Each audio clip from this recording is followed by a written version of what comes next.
안녕하십니까. 세브 63번째 시간입니다. 이번 시간에는 뇌의 트랜스포머 구조와 실럽을 만들기에 대해서 살펴보도록 하겠습니다. 먼저 트랜스포머라는 게 구조가 어떻게 생겼고 그것을 왜 사용하는지에 대해서 알아보도록 하겠습니다. 이 트랜스포머라는 것은 요즘에 그 AI, 특히 그 LLM, 대용량 이제 언어 모델이죠. 그거에 이제 많이 사용되는 건데, 그거 말고도 뭐 이제 이달리처럼 그림을 그린다든지, 뭐 수아라처럼 영상을 만든다든지, 이런데 모든 AI에 저희 다 공통으로 사용되는 그런 그 모델입니다.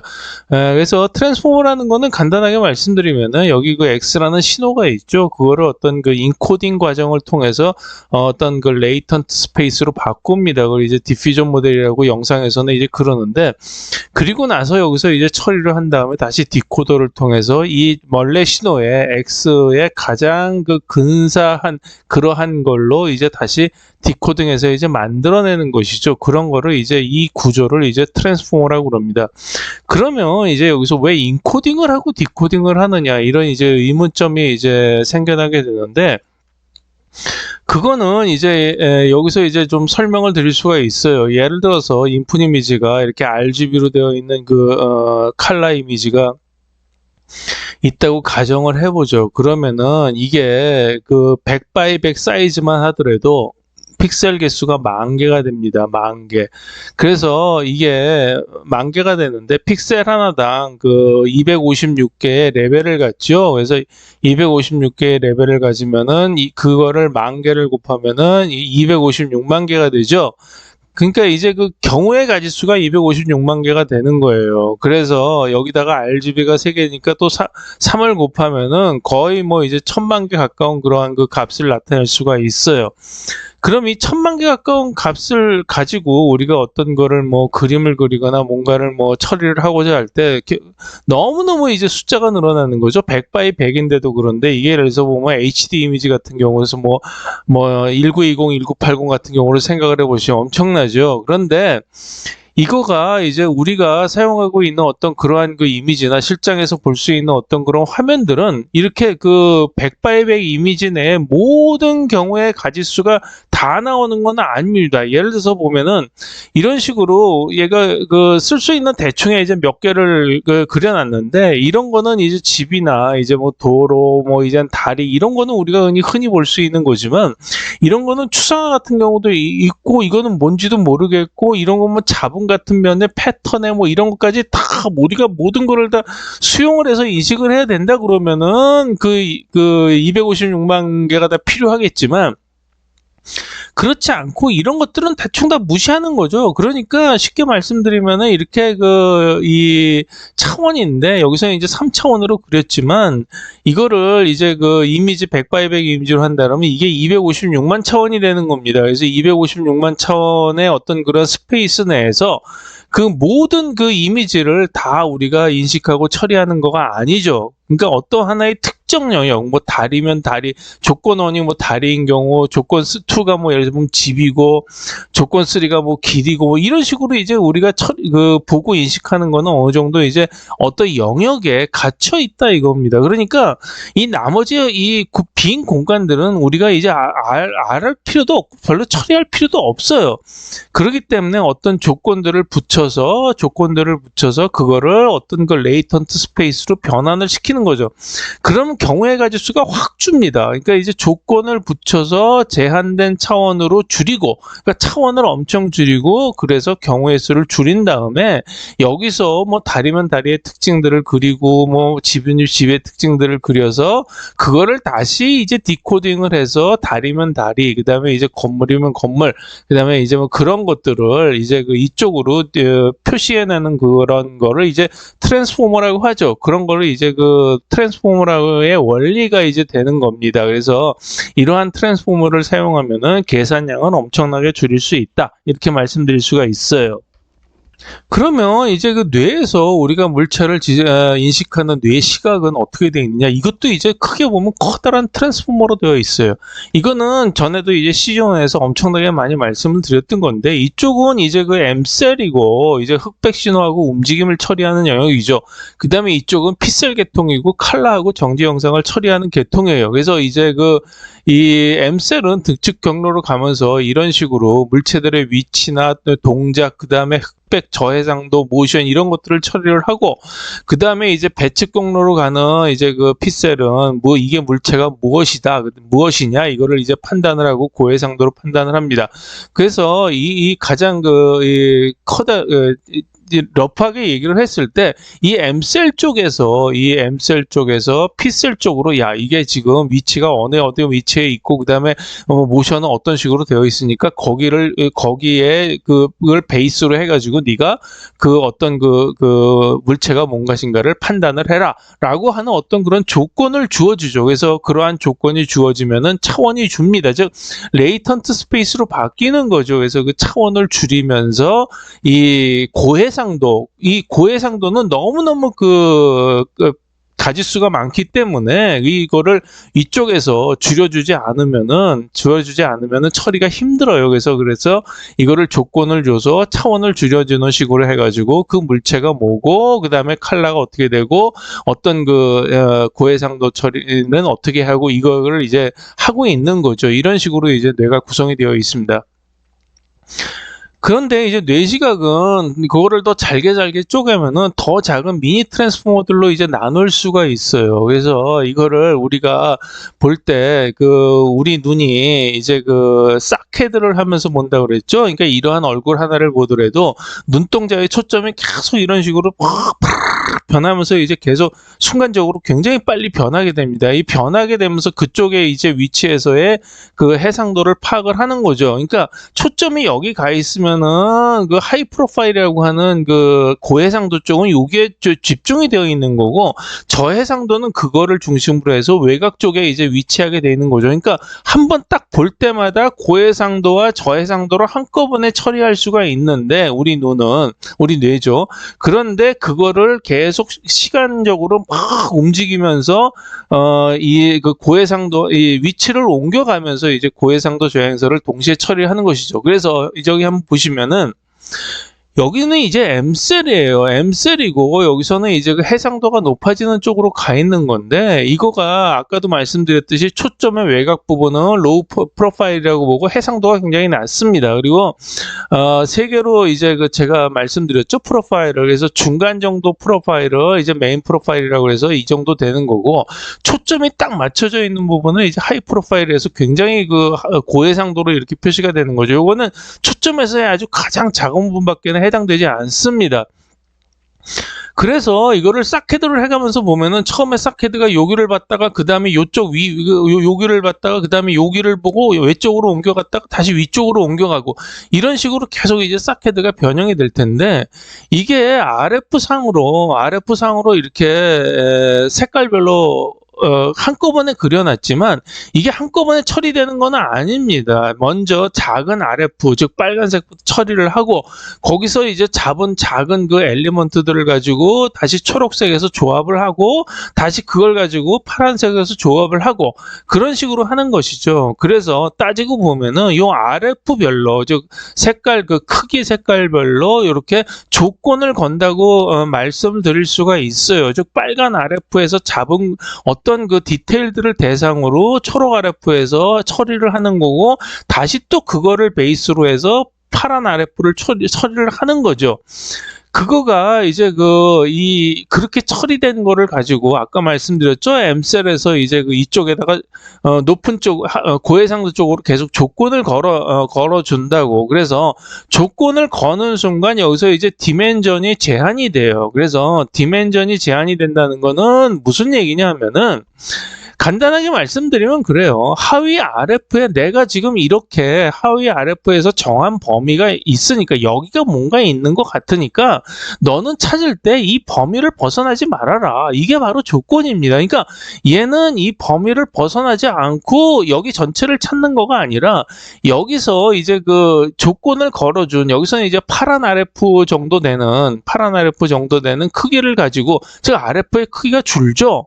왜냐하면은 이거의 이 해상도가 조금씩 이제 높아지기 때문에 그 높아지는 경우마다 RF 사이즈가 줄어야지 되는 거죠. 그래서 똑같은 식으로 여기 이제 RF에 대해 여기 부분에 대해서만 이제 그 RF 별로 이런 식으로 다시 또 이제 조건을 걸면서 이제 찾아가는 거죠. 이게 다시 위로 올라가게 되면은 RF가 더 작아지면서 또 조건을 걸어주는 거고 여기가 또 올라가면은 고해상도에서는 더 작은 RF라면서 더 작은 디테일들을 여기서 이제 찾게 되는 거예요. 그러니까 여기서 어떤 범위를 계속 한정을 시켜주면서 너는 여기만 찾아, 여기만 찾아, 여기만 찾아 이런 식으로 가이드를 주는 거죠. 가이던스를.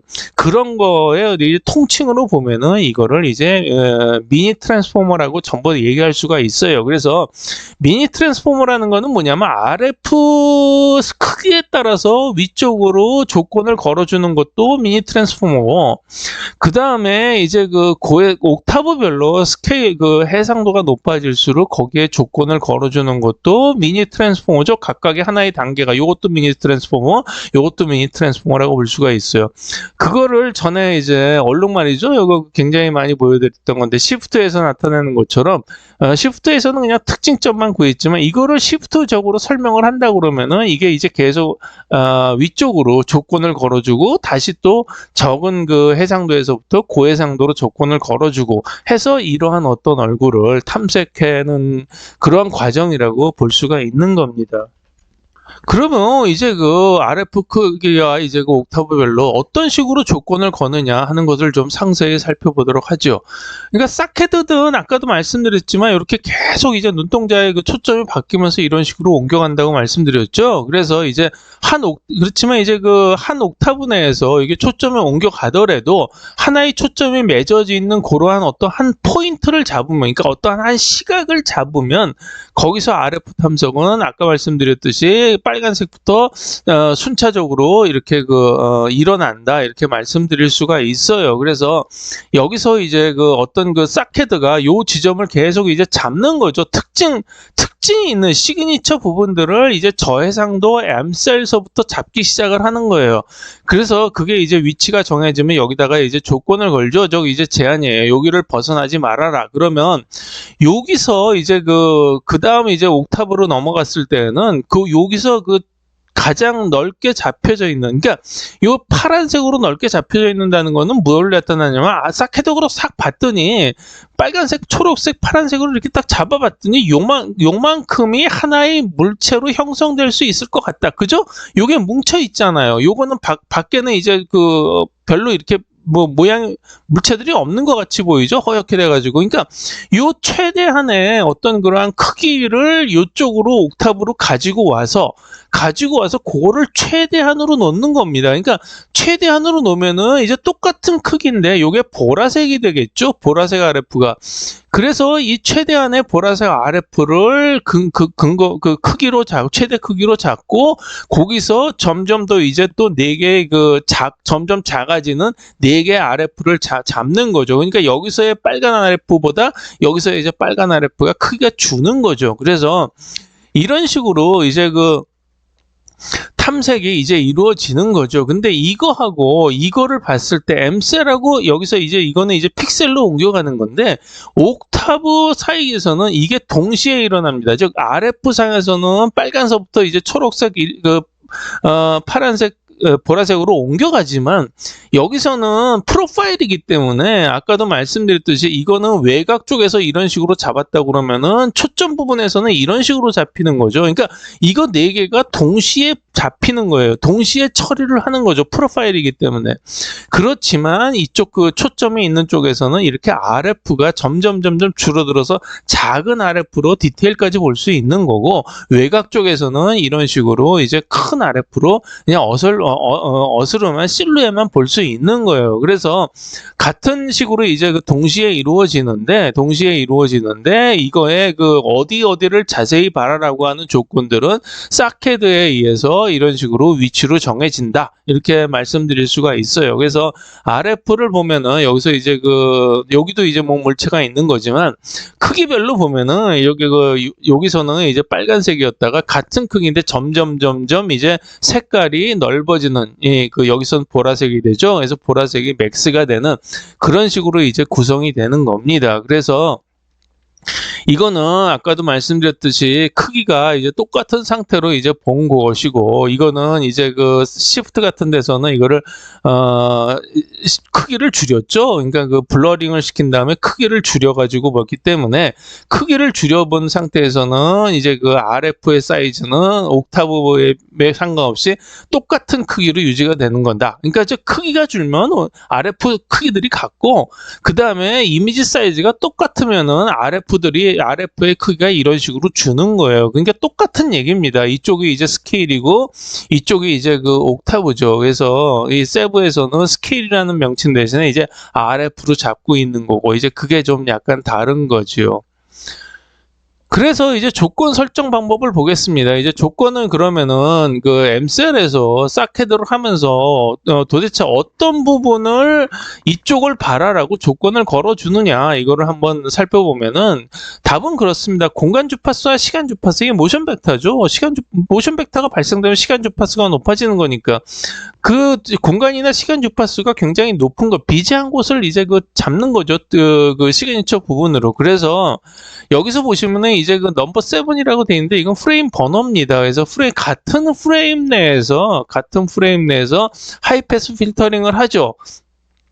근데 이제 하이패스 필터링을 하는 거나 아니면은 이제 이거는 어떤 계산량이 좀 많아지죠. 그래서 이제 간단하게 할 수 있는 방법은 똑같은 거를 이제 하나의 픽셀을 1픽셀 정도 이렇게 오프셋 시켜가지고, 오프셋된 이미지를 서로 양쪽에서 빼주면은 이런 식으로 그 에지가 있는 쪽에서는 허옇게 나와요. 그러니까 이제 간단하게 이제 컴퓨팅을 이제 줄일 수 있는 방법인데, 그렇게 허옇게 나온 부분을 보면은 이제 여기는 스페이셜 프리퀀시, 즉 공간 주파수가 높구나, 이렇게 알 수가 있어요. 그래서 디퍼런스, 어떤 RF 내에서, 여기서 RF죠, 이것도 RF에서 RF 내에서 디퍼런스의 어떤 픽셀 개수가, 즉 허옇게 된 부분에 픽셀 개수가 일정한 수를 넘어가면 그냥 비지 영역으로 판단하면 됩니다. 이거는 그냥 알아서 그 실험 방법에 따라서 잡아주면 돼요. 그 다음에 템포럴 프리퀀시, 즉 시간 주파수죠. 그게 높은 거는 이제 모션 벡터가 발생되는 부분인데, 이렇게 모션 벡터가 발생되죠. 이건 7번, 7번째 프레임, 8번째 프레임. 두 개를 해서 이제, 모션 벡터를 잡아보면 이런 식으로 이제 표시가 됩니다. 그래서 이런 식으로 표시가 되는데, 같은 방향으로 같은 양의 모션 벡터가 잡힌다. 그러면은 이제 같은 BJ 영역으로 판단을 하면 되겠습니다. 그러면 왜 이렇게 전부 옥타브로 나누고 RF로 나눠서 그런 식으로 조건을 걸어줘가지고 그거를 이제 복잡하게 찾느냐라는 거를, 왜 그러냐라는 이유를 알아보면, 그렇게 하면은 RF의 패턴 집합이 비슷해져요. 즉 모든 RF 내에서 찾을 수 있는 패턴들이 거의 비슷한 집합을 갖는다는 거죠. 근데 예를 들어서 보면 이게 문제가 되는 게 뭐냐면, 디테일이 굉장히 많은 부분, 그러니까 디테일이 굉장히 많은 부분은 이런 거를 큰 RF로 한꺼번에 잡아버리면 이 실러블 모양의 가지수가 엄청나게 큽니다. 많아집니다. 그러니까 즉 예를 들어서 보면 이게 이만큼의 크기를 잡는다고 하면은, 여기서 이거는 몰록볼록이 한 7, 8개밖에 없는 경우지만, 여기서 보면 왔다 갔다 이런 식으로 하면 오목볼록이 20개도 만들 수 있고 30개도 만들 수 있고 심지어 1000개도 만들 수 있고 그래요. 그런 모든 패턴들을 전부 가지고 RF 내, 예를 들어서 RF 내에서 패턴이 예를 들어서 보면 1억 가지가 있다. 1호까지로 변할 수가 있다. 이러면 거의 뭐 처리 불능입니다. 그렇기 때문에 이거를 전부 크기별로, 그 다음에 옥타브별로, RF별로 이런 식으로 전부 나누는 거예요. 나눠서 여기 내에서를 이렇게 크기별로 잡아가면은 비슷한 패턴, 한 뭐 100만 개 정도지 10만 개 정도로 비슷한 패턴으로 이렇게 차원을 줄이는 거죠. 차원을 줄인다는 거가 뭐냐면 결국은 아까 말씀드렸듯이 트랜스포머에서 레이턴트 스페이스로 바꾼다는 겁니다. 그러니까 차원을 줄여서 이러한 어떤 하나의 그 처리를 신속하게 할 수 있다라는 것을 이제 말씀드리려고 했을 수가 있어요. 그걸 여태까지 제가 이제 세부에서는 다크라고 그랬죠. 그 DARC, 디멘전, 그 다음에 A는 플러스 마이너스 알파, R은 RF, C에서 이제 그 클로즈인데 클로즈드라고 말씀드렸어요. 이게 바로 똑같은 의미입니다. 이게 그 트랜스포머라고 하는 원리하고 똑같은 겁니다. 그래서 이게 프랙탈, 자연의 이제 원리는 프랙탈이라고 계속 말씀을 드렸는데, 요번에 이제는 그 AI에서 주로 쓰는 트랜스포머 같은 원리가 된다라는 걸로 이제 설명을 드린 거예요. 그러니까 좀 더 이제 좀 이론적인 바탕으로 이제 설명을 드린 거죠. 그래서 이런 식으로 전부 크기별로 나누면은 이 범위가 한정이 되기 때문에, 아까도 말씀드렸죠. 너는 다른 거 보지 말고 요 안에서만 찾아. 너는 요 안에서만 찾아. 너는 요 안에서만 찾아. 이게 범위를 한정시켰기 때문에 거의 보면 비슷한 패턴이라는 게 거의 보면은 뭐 약간의 이제 그 각도별로 이제 이렇게 구부러지거나 아니면 약간 지그재그가 되거나 뭐 이렇게 좀 몇 개, 올록볼록이 몇 개 안 되는 그런 패턴으로 전부 나눠지는 거예요. 그래서 이러한 식으로 나누는 이유가 이제 이러한 데 있다. 이렇게 알아두시면 되겠습니다.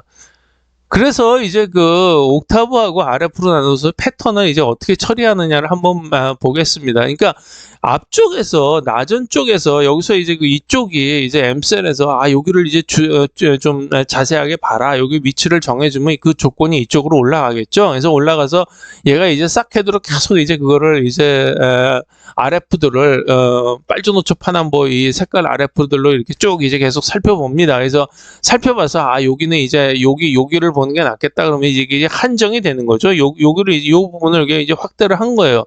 그래서 여기서 이제 한정을 시켜가지고 다시 이제 위쪽으로 올라가면 너는 이쪽만 봐. 그래서 여기 안에서만 계속 이제 보는 거죠. 그래서 여기만 보도록 돼 있기 때문에 여기만 이제 보면은 여기서 보면 여기 세 개가 면이 두 개가 이제 딱 걸리는 거죠. 그래서 요거는 이제 녹색 RF 내에는 이제 또 빨간색 RF들이 더 작은 RF가 이제 있기 때문에 요 빨간색 RF 내에 하나가 잡혀요. 요 모양은. 그죠? 요런 식으로 이제 간단한 모양이 이렇게 잡히는데, 요 오른쪽에 이제 꺾어진 나비처럼 생긴 요 모양은 하나의 빨간 RF로 잡히진 않아요. 두 개의 RF로 잡히겠죠. 그래서 두 개의 RF로 잡힌 거는 다시 요거를 이제 합쳐주는 이제 게슈탈트 법칙 같은 거에서 녹색 RF 범위 내에 들어가는 거는 요거를 두 개를 이제 합쳐서 녹색 RF가 처리를 하게 됩니다. 그래서 이런 거는 되는데, 근데 예를 들어서 이런 경우를 보죠. 이거는 길이가 굉장히 긴 경우예요.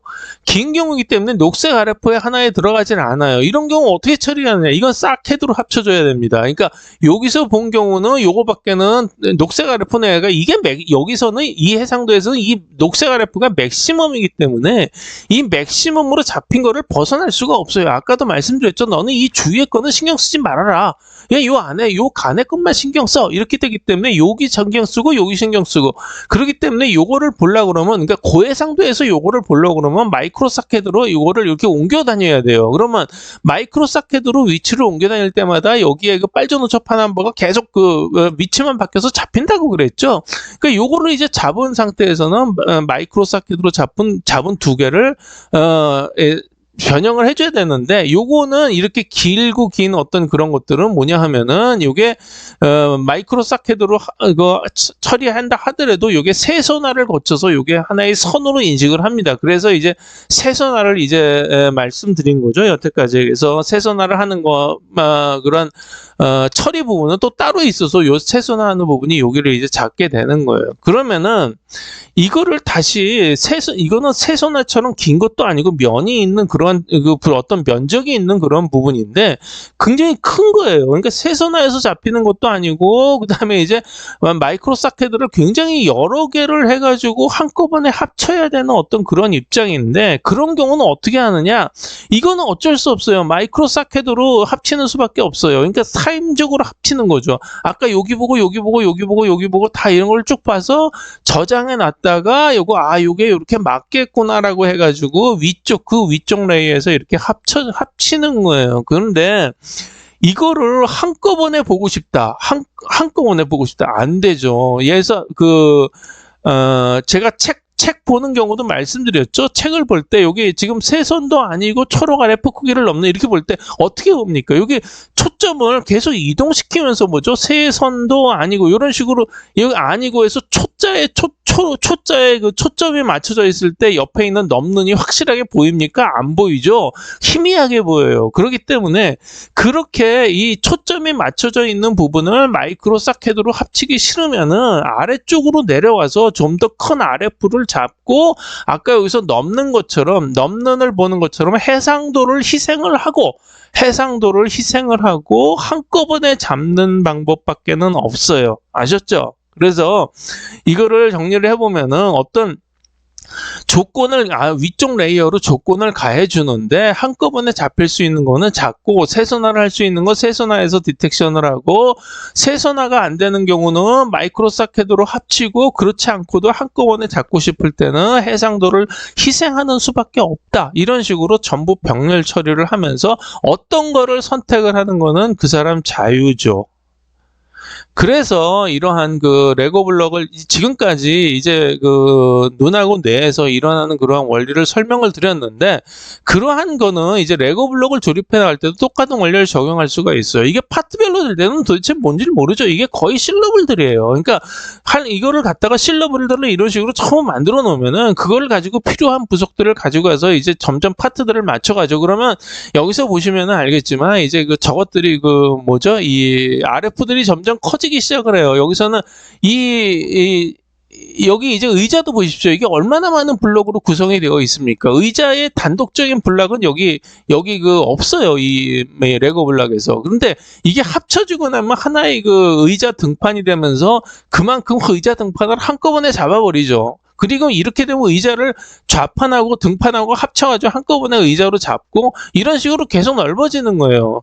그러니까 RF를 계속 넓히다 보면 여기서는 이제 자동차가 하나의 자동차가 이제 물체로 쉐입으로 잡혀지게 되는데 이거를 거꾸로 이걸 자동차라고 알 수 있는 거는 우리가 태어나면서부터 알 수는 없는 거죠. 바깥에 나가서 경험을 할 수 있는 건데 결국 이쪽에서는 작은 블럭은 수도 없이 우리가 알아서 만들 수 있는 거지만 점점 이쪽으로 갈수록 오브젝트를 경험할 수 있는 그 경험이 필요한 거죠. 그러면 우리가 이러한 실러블이나 이거는 이디엄 정도라고 말씀드릴 수가 있는데 이러한 블럭들을 만들려면 어떻게 해야 된다?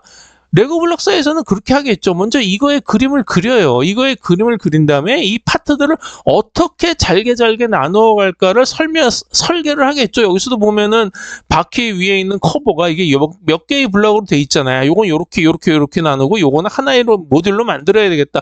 이런 식으로 나누죠. 우리도 마찬가지예요. 그러니까 이미지 하나를 갖다 놓고 이거를 전부 쭉쭉 나누는 겁니다. 이걸 인수분해라고 말씀드렸죠. 인수분해하고 해서 그거를 이제 실러블들을 각각의 이제 만드는 건데 전에도 말씀드렸지만 이렇게 실러블들하고 워드 정도까지는 일단은 어느 정도 직관적인 거나 그다음에 이제 게슈탈트 법칙 같은 걸로 이제 어느 정도 설명이 될 수가 있기 때문에 위쪽으로 포워드로 가는 쪽에서는 이제 그러한 원리를 이용해서 만들겠다 이런 식으로 말씀드렸고 이 오브젝트 레벨로 가면은 어떻게 되느냐 이건 거의 센텐스 레벨인데 오브젝트로 가면 어떻게 되느냐 이거는 방법이 없어요. 아까 레고사에서 설계하듯이 오브젝트를 놓고 계속 학습을 해야 됩니다.